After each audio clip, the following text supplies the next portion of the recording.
ለዚህ የሰንበት ቤት ሁላችን ሁላችን ያበዛ ለሁለት ዓመት የቀረበ አገልግሎትና ያለው አገልግሎታችን ውጤት ሽልማት ነው።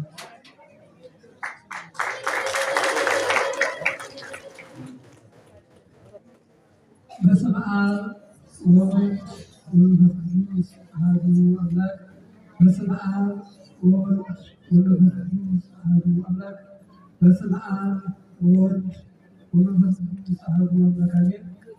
በአብ ተመስሎ በረከቱ አቅርቦ በቸርነቱ ጠብቆ መከራውን አርቆ ከዚህ ዕለት አድርሶ በወደ ምሕረቱ ተገኝተን እንድናመሰግነው እንድናከብረው እንድናመልከው ያደረገ የአባቶቻችን ፈጣሪ በሰማይ በመላእክት በምድር በእኛ በደቂቀ አዳም በሌሎችም ካላት ፍጥረታት ስሙ ከፀሐይ መውጫ እስከ ፀሐይ መግቢያ የተመሰገነ ይሁንና ለእናንተ እንደሚገባችሁ ሙሽራውና ሙሽሪት ሊቃውንተ ቤተክርስቲያን ምዕመናንና ምዕመናት እንደ አምላክ በሚሆን በአብ በወልድ በመንፈስ ቅዱስ እንደምን ዋላችሁ? እንደምን ቆያችሁ? እንደምን አረፈዳችሁ? አሜን። በቸርነቱ ጠብቆ መከራውን አርቆ ከዚህ ዕለት ያደረሰን የአባቶቻችን ፈጣሪ ስሙ የተመሰገነ ይሁን። ወይም የእግዚአብሔር ይኮነ ሰማይ ለእጓለ እመሕያው ላይቱ የሰው ልጅ ብቻውን ይኖር ዘንድ አይገባም። አላ ምግባር ቢጸር ዘይረድኦ ዘትረድኦ የሚረዳው የምትረዳው ጓደኛ ይፍጠርለት ብሎ ጌታችን እግዚአብሔር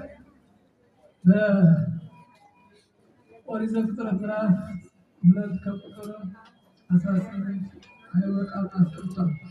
ይህንን ከመናገር በፊት አራዊትን፣ እንስሳትን፣ አዕዋፍን በባሕርም በየብስም የተፈጠሩ ፍጥረታት ፈጥሮ በነግ በዕለተ ዓርብ በነግ አዳም ፈጥሮ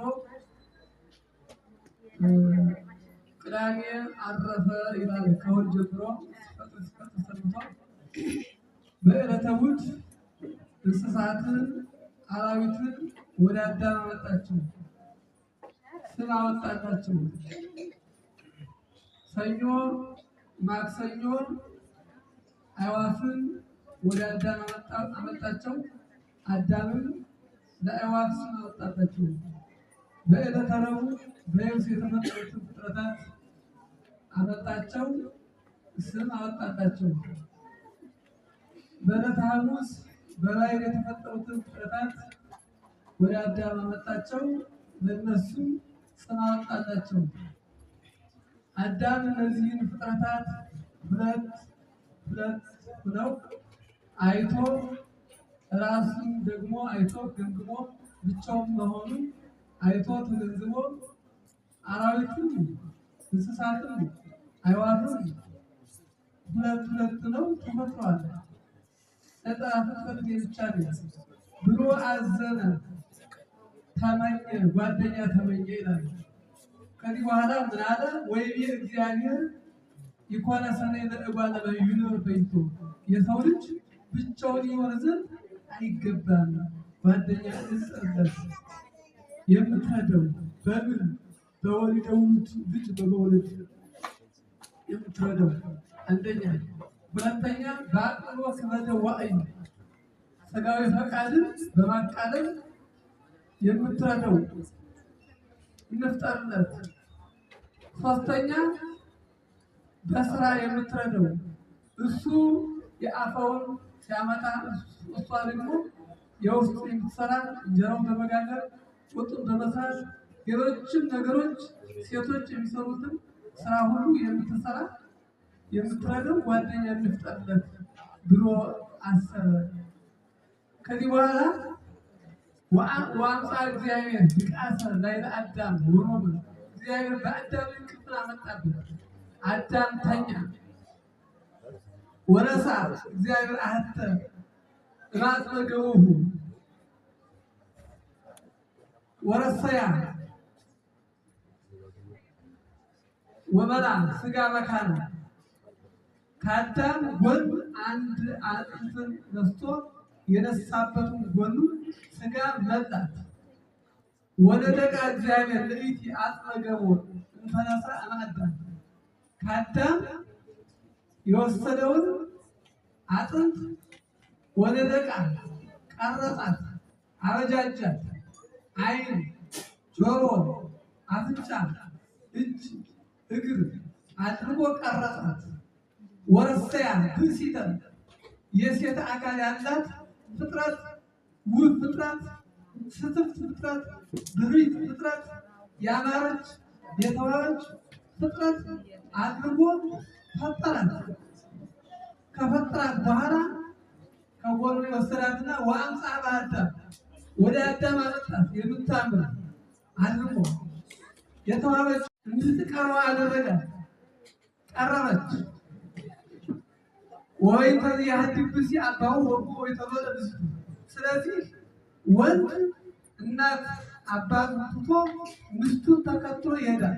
ሀገሯ ቆላ ቢሆን ወደ ቆላ ይወርዳል። ሀገሯ ደጋ ቢሆን ወደ ደጋ ይሄዳል። ወይ ከውስጡ የዋሃደ ስጋ ሁለቱም አንድ አካል፣ አንድ ስጋ፣ አንድ ቃል፣ አንድ ልብ፣ አንድ አስተሳሰብ፣ አንድ ግንዛቤ ይሆናሉ። በስራም ሆነ በአነጋገርም ሆነ በሀሳብ ሆነ በማናቸውም ነገር ሆኖ በመንፈሳዊ ሆነ በስጋዊ አንድ ይሆናሉ። ማእከለ ነቂህ ወነውር በመተኛትና በመንቃት መካከል አዳም ሔዋንን ፈጥሯት ነበረ። ከአዳም ጎን በመንቃት በመተኛት መካከል በመንቃት መካከል የፈጠራት እጅግም ሳይተኛ እጅግም ሳይነቃ በሁለቱም መካከል እጅግም ነቅቶ ቢሆን ባመነው ነበር። እጅግም ተኝቶ ቢሆን ባይድ ባደረጋት ነበር። ይህች እንግዳ ፍጥረት ከመጣች ብሎ ባይድ ባደረጋት ነበርና በሁለት መካከል በመተኛትና በመንቃት መካከል ስለምን በመንቃትና በመተኛት መካከል አደረገ? ተዋህዷቸው በምትኝታ ነውና። ከምን የፈጠራት ታደማዳ ከምን ተፈከረ? ከቀኝ ጎኑ ከግራ ጎኑ ሁለቱም ይናገራል። የሚያጸድቀው ግን በቀኝ ነው። በቀኝ ነው የፈጠራት ሔዋን ከቀኙ ፈጥሯታል። ቀኝ ኃያል ነው፣ ብርቱ ነው። ሴቶችን ለተራድኦ ለማራዳት ለመራዳት ቅኖች ናቸውና ቀኝ ፈጣን ነው። ሴቶችም ለተራድኦ ለበጎም ነገር ለሌላውም ነገር ፈጣኖች ናቸውና በቀኝ ፈጣን ይላል። በቀኝ ፈጣን ይኸው የሚታወቀው ዘንድ በቀኝ መፍጠር የሚታወቅ ሙሽሪት በቀኝ ተቀምጣለች። ከሙሽሮች በቀኝ ማለት ነው። አንደኛው በቀኝ የመቀመጧ ምልክት የተፈጠረ በቀኝ ጎን ስለሆነ የተፈጠረው ከአንተ በቀኝ ጎን ነው የተፈጠረው ለማለት በአዳም አማካኝነት አዳማዊ የሆነው ሁሉ ለመናገር ሙሽሪት እንደሆነ በቀኙ ተቀምጣለች። የተፈጠረ ከምን ስለሆነ ከቀኝ ጎን ስለሆነ ከቀኝ ጎን ስለሆነ ሌላው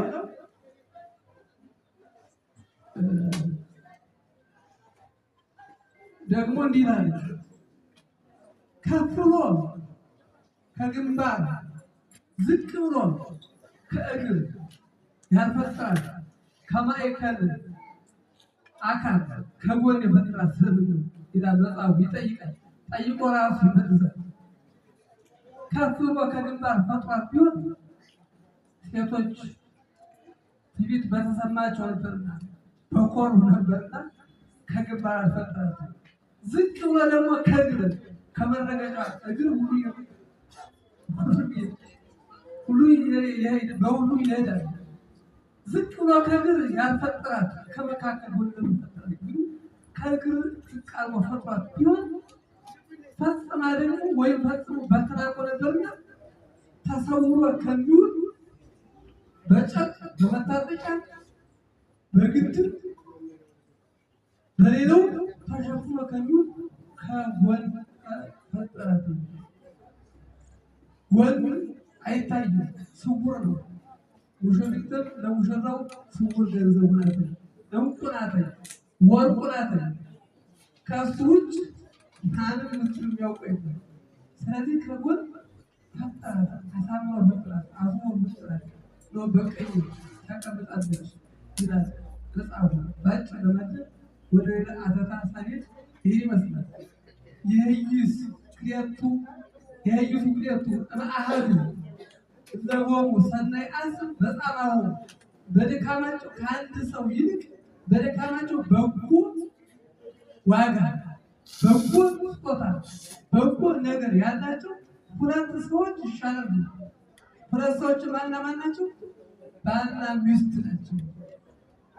እስመ እመወርቀ አሐዱ ያነሶ ካሉ አንዱ ቢወድቅ አንዱ ያነሳዋል፣ አንዱ ቢደክም አንዱ ያጸናዋል፣ አንዱ ቢታመም አንዱ ያስታምመዋል።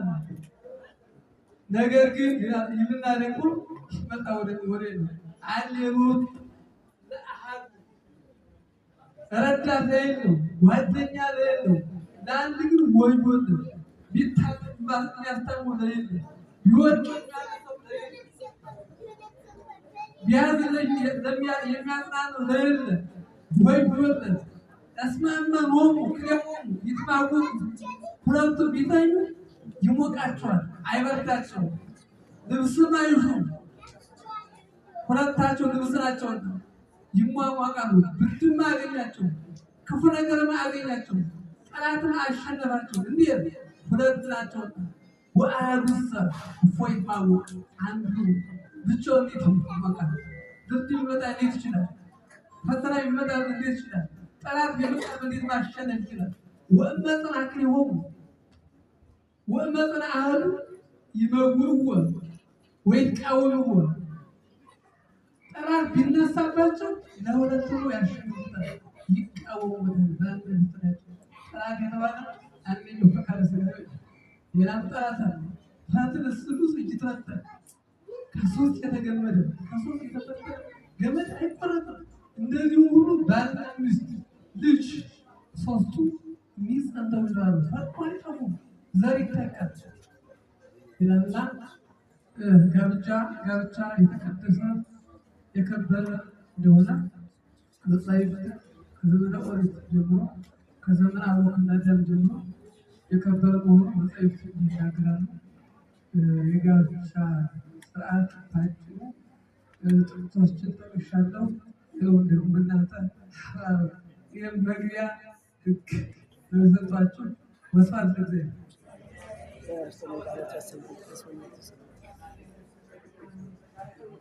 በመቀጠል አባታችን በዚያው ጸሎት ያደርጉልናል። ለጸሎት እንነሳ ሁላችን። መዘምራን ተዘጋጁ። ስንወጣ ነው መዛው